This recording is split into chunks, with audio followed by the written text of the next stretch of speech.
Alain, propos d'un Normand. Le beau dans la nature. On dit souvent que les chemins de fer et les usines gâtent un beau site. Un sage expliquait cela très simplement. Nous trouvons beau, disait-il, ce à quoi nous sommes habitués. Les vieilles assiettes, les vieux meubles, les vieilles maisons. Nous préférons bien, par réflexion, ce qui est nouveau et utile. Par exemple, une bicyclette, une machine à coudre, une locomotive. Mais cela ne nous prend pas aux entrailles. Le cœur n'y est pas. Notre instinct retarde d'un siècle ou deux. Nous aimons de vieilles ruines. Nous n'aimons pas une maison neuve, quand elle serait la plus utile des maisons. Nous aimons le Christ d'Amiens. Nous n'aimons pas une planche d'anatomie. Notre attachement aux formes anciennes se fait voir dans nos actions. Les coupés de luxe furent copiés sur les chaises à porteurs. Les automobiles furent copiés sur les voitures à chevaux. Nous sommes toujours assez conservateurs. Et d'instinct, nous le sommes tout à fait. Les chemins de fer seront beaux quand les hommes voyageront en aéroplane. C'est ingénieux, mais cela n'explique pas bien toutes les opinions sur le beau. Il y a des spectacles naturels que nous aimons à première vue, comme la mer et les montagnes. Un de mes amis, qui n'est pas snob du tout, a été transporté d'admiration à la vue des pyramides d'Égypte. Ces faits marcheraient encore avec la théorie, si on la poussait un peu.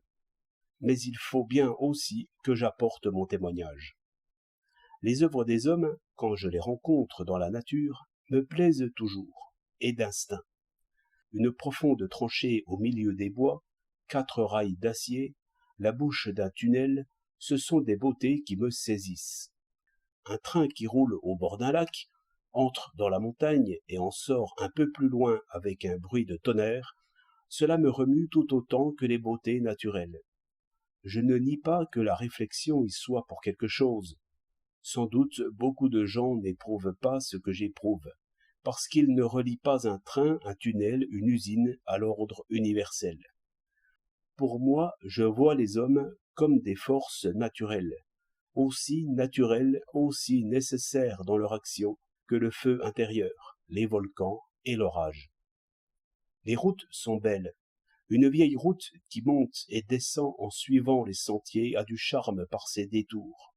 Mais une route tracée au niveau d'eau par des géomètres et largement coupée a de la grandeur.